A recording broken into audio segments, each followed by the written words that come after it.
a nugget. It's all on one slide, but I can teach you a process. If you do this process, it's going to completely change your game in email marketing, Facebook, YouTube, and everything. I'm going to tell you why, and I'm going to show you what to do. But if you want to learn how to do it, you have to come to the masterclass. Fair? Right. Are you ready to learn, Peter? Because because it's the 5 words that we say, because we charge for that. Yes, exactly. Emotional intelligence. It's a very, very simple idea, and it's very, very powerful. So I'm going to teach it to you first. Then Peter and I will talk about it, and then we're going to ask you to teach it back to us, because that's the learning process. Okay. How do you feel right now?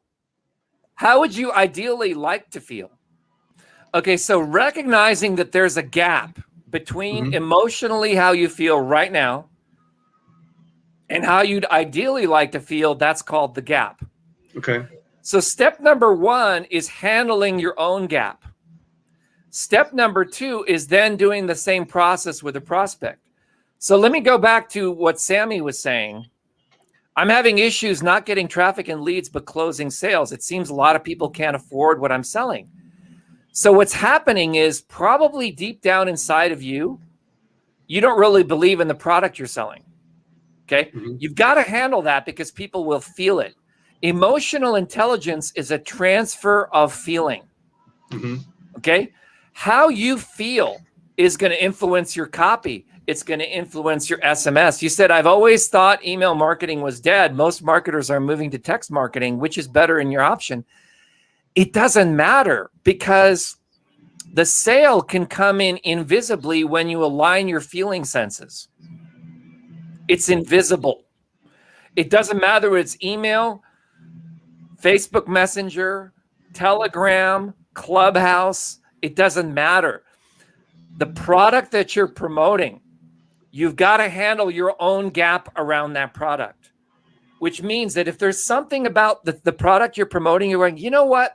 God, that product's kind of old. It's been around too long. I want to jump to this shiny new object. It sounds a lot better. Guess what? People will feel that, and they won't buy what you're selling, and you're wasting your time and your prospect's time. Okay? So this transfer of knowledge, this transfer of emotional connection, I had this epiphany. I said, okay, so everybody is talking about what medium should I use? But what no one's talking about is what really matters and what's effective in selling. I look back on that, and I went through let's say I've written 1,000 sales emails in the last year, more or less, okay, to my list. The emails that produced the highest open rates and click-through rates and brought in the most sales were the ones where I truly felt inspired and passionate about the product. Yeah. And you're able to, Sam, if you get a question like that, you're able to pivot and turn it into a story. So without, sometimes if you answer a question, the person may get, I would say intimidated, but offended. If you're too blunt with the answer, let me give you a response. So if you said to them, great, I'm glad you qualified that and said, hey, if you had the money, you'd be able to do it. But if you said it this way, obviously you have a problem because you don't have enough money right now, right? And they're shaking their head, yes. And so obviously whatever you're doing right now is not working, or you would have the money, right? So that would basically mean 1 and 1 equals 2, meaning that you have to change what you're doing so that this way you don't have to be in that situation anymore. So if you said it kind of something like that, or something to that effect, they might get offended by something like that. But if you turn it into a story, then it's you put it on you, and they're like, oh, I can identify with that. Let me tell you a quick story about when I was first learning this business, and I learned from and I talked to a multimillionaire about my business, and be truthful, whatever the story happens to be. And he told me that, listen, rich people think differently than people that don't have money because they think outside the box. And he told me that whatever I'm doing right now is not working because I don't have any money. Now, right? See how I'm doing? I'm putting it on me, not on them.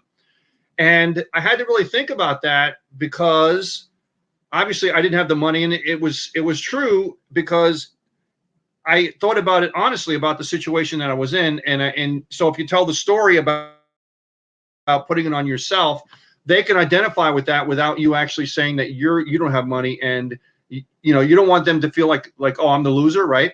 So you want them to question the state that they're in. So they need to change the state they're in to be able to get to the next level and stop worrying about bills and money and affordability and things like that. So that's another technique we can show you in the Sales Masterclass.